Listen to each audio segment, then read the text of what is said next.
कभी लगता है ना कि हमने तो दिल से कुछ मांगा, रो रो कर उस चीज़ के लिए दुआ की, लेकिन भगवान ने हमारी सुनी ही नहीं।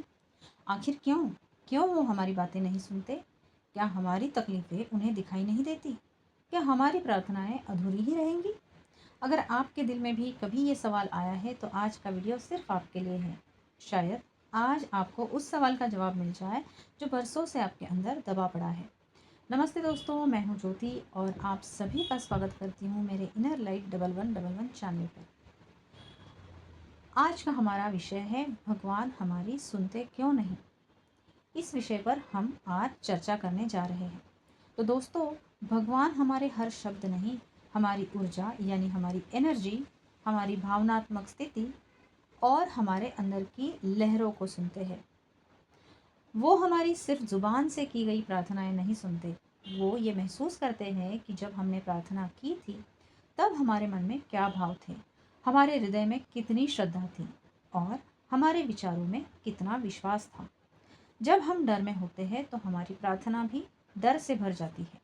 भगवान कुछ गलत मत होने देना, ये प्रार्थना नहीं है, ये डर की कंपन है और डर की कंपन भगवान तक नहीं पहुंचती।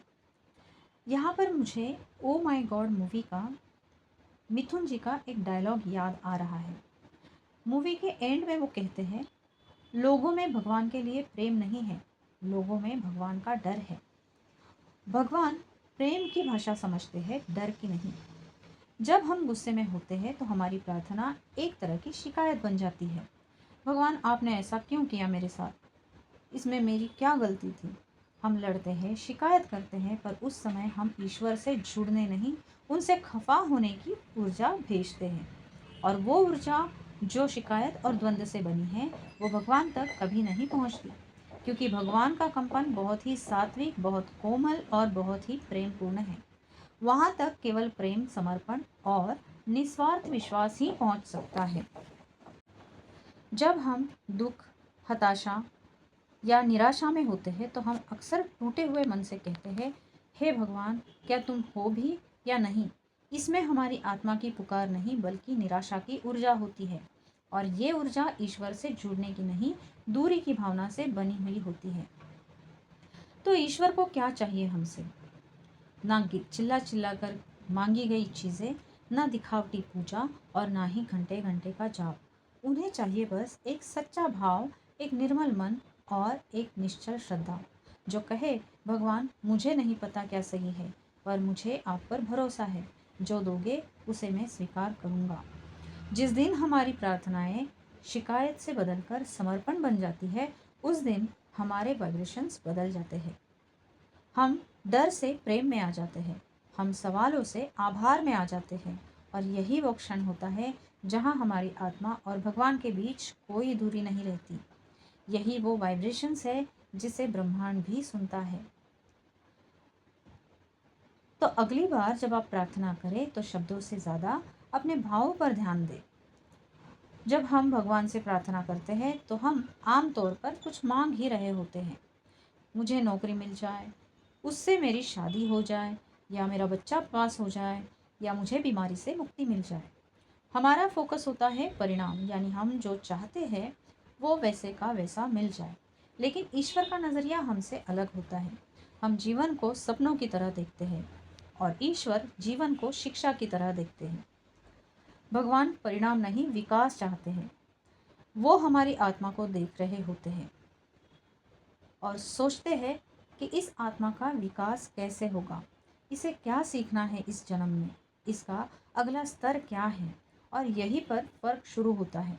हम कहते हैं मुझे ये मिल जाए, भगवान कहते हैं तू पहले सीख, फिर तुझे वो खुद मिलेगा। यहाँ पर एक उदाहरण से हम समझते हैं। मान लीजिए आपने भगवान से एक अच्छी नौकरी मांगी, आपने पूरी श्रद्धा से प्रार्थना भी की, फिर भी आपको वो नौकरी नहीं मिली, आप निराश हो गए। आपने कहा, भगवान ने मेरी सुनी ही नहीं। लेकिन क्या आपने सोचा, शायद भगवान चाहते थे आप सफलता की कीमत, धैर्य, स्वावलंबन या कड़ी मेहनत का महत्व पहले सीखें। क्योंकि अगर आपको बिना सीखे कुछ मिल गया तो आप उसके मूल्य को नहीं समझेंगे और शायद खो भी देंगे। इसीलिए परिणाम का इंतज़ार हमें बाहर की तरफ रोकता है और जो लेसन्स हम उस चीज़ से लेते हैं, या जो पाठ या जो सीख हम उस चीज़ की वजह से लेते हैं, वो हमें भीतर ले जाती है। जब हम परिणाम के पीछे भागते हैं तो हम बार बार निराश होते हैं।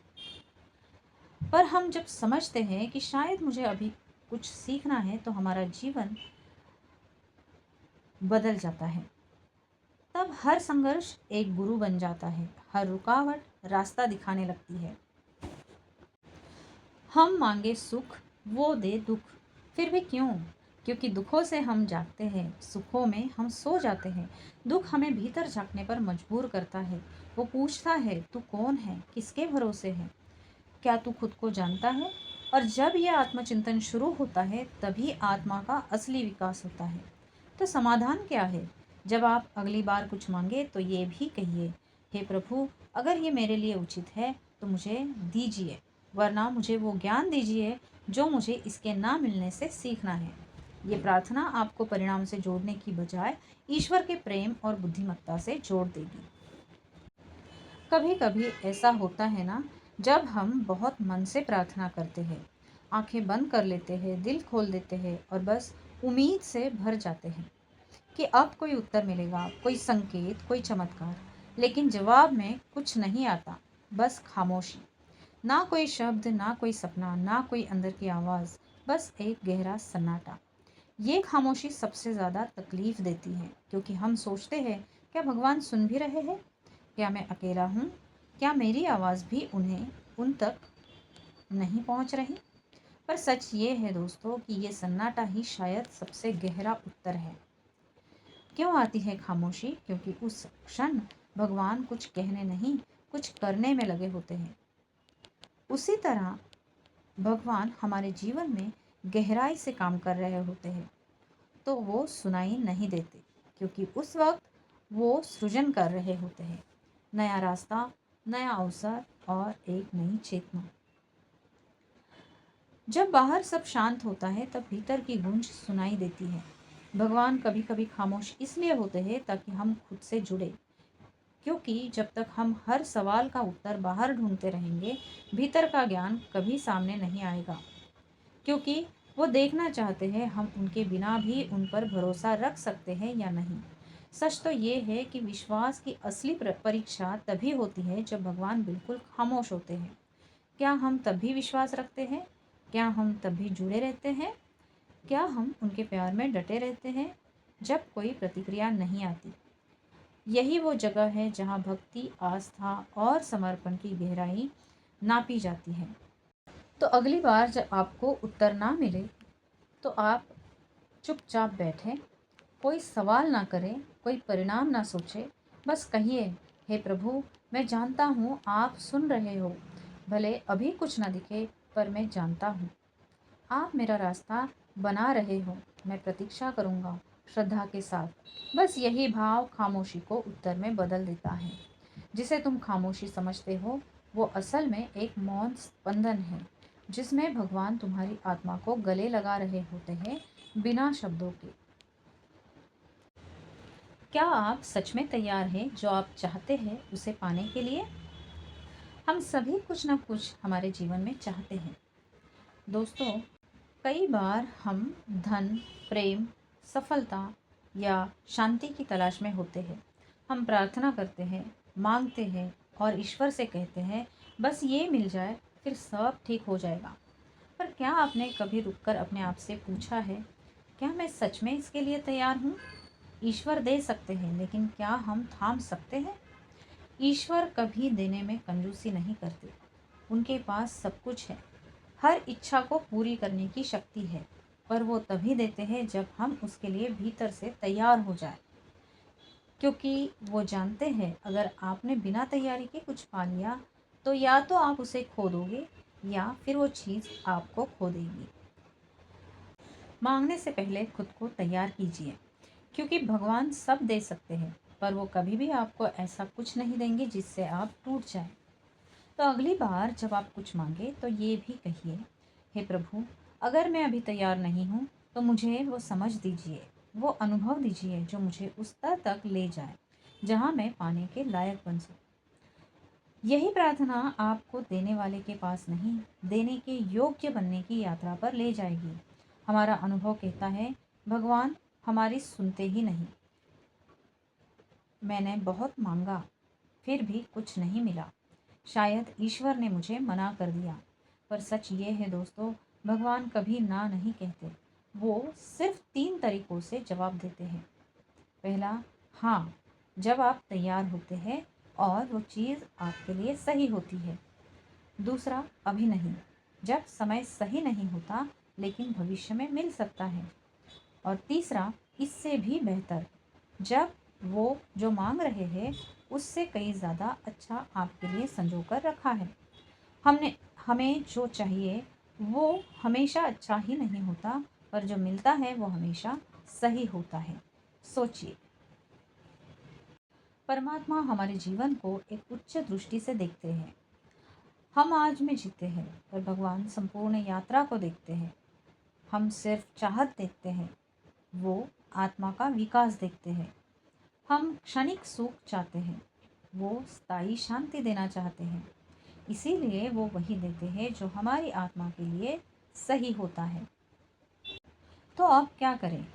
हर बार जब आप प्रार्थना करें तो सिर्फ ये ना कहें, हे प्रभु मुझे ये दो, हे प्रभु मुझे वो दो, बल्कि कहिए, हे ईश्वर मुझे वही दो जो मेरे लिए सर्वोत्तम हो, भले ही मेरी समझ उसे आज ना पहचान सके। ये प्रार्थना आपको ईश्वर की स्मार्ट योजना का हिस्सा बना देती है। विश्वास ही असली चाबी है। ईश्वर कभी भी मना नहीं करते, ना आपके प्रेम को, ना आपके आंसुओं को, ना ही आपके विश्वास को। अगर कुछ नहीं मिल रहा है तो या तो समय सही नहीं है, या आप तैयार नहीं हैं, या फिर ईश्वर आपको और बड़ा तोहफा देना चाहते हैं। बस भरोसा बनाए रखें। तो दोस्तों, शायद अब आपको समझ में आ गया होगा कि भगवान खामोश नहीं है। वो हर वक्त हमारे साथ है, कभी सिखाकर, कभी रोककर, कभी देकर, तो कभी छीन कर भी, पर हमेशा प्रेम से। उनकी नज़र हमारी इच्छाओं पर नहीं, हमारी आत्मिक यात्रा पर होती है। तो अगली बार जब मन में ये सवाल उठे, भगवान मेरी सुनते क्यों नहीं, तो खुद से कहिए, शायद वो सुन रहे हैं, पर पहले मुझे सुनना सिखा रहे हैं। अगर इस वीडियो ने आपके मन के किसी कोने को छू लिया हो तो इसे किसी ऐसे इंसान तक पहुंचाइए जो इस समय ईश्वर से नाराज़ है, टूटा हुआ है या थका हुआ है। कमेंट में बताइए आपको इन बातों में से कौन सी बात सबसे गहराई से महसूस हुई। और अगर आप ऐसी आत्मिक बातें और जीवन बदलने वाले दृष्टिकोण सीखना चाहते हैं तो चैनल को सब्सक्राइब ज़रूर कीजिए और बेल आइकॉन भी दबाइए, ताकि अगली बार जब भी ईश्वर की कोई खामोशी आपसे छूट ना जाए। दोस्तों, मैं पिछले कुछ वर्षों से इमोशनल हीलिंग, काउंसलिंग और स्पिरिचुअल गाइडेंस के ज़रिए लोगों को उनके भीतर की शांति, क्लैरिटी और संतुलन दिलाने में मदद कर रही हूँ। अगर आप अपने जीवन में किसी मोड़ पर हैं जहाँ आपको समझ, सहारा या सिर्फ कोई सुनने वाला चाहिए, तो आप मुझसे जुड़ सकते हैं। मुझसे जुड़ने के लिए डिस्क्रिप्शन में दिए गए मेल आईडी पर आप मैसेज कर सकते हैं। आपका इंतज़ार है अपने सच्चे स्वरूप से मिलने के लिए। धन्यवाद। और याद रखिए, भगवान सुनते हैं, बस कभी कभी पहले हमें खुद को सुनना होता है, फिर जवाब खुद ब खुद आने लगते हैं।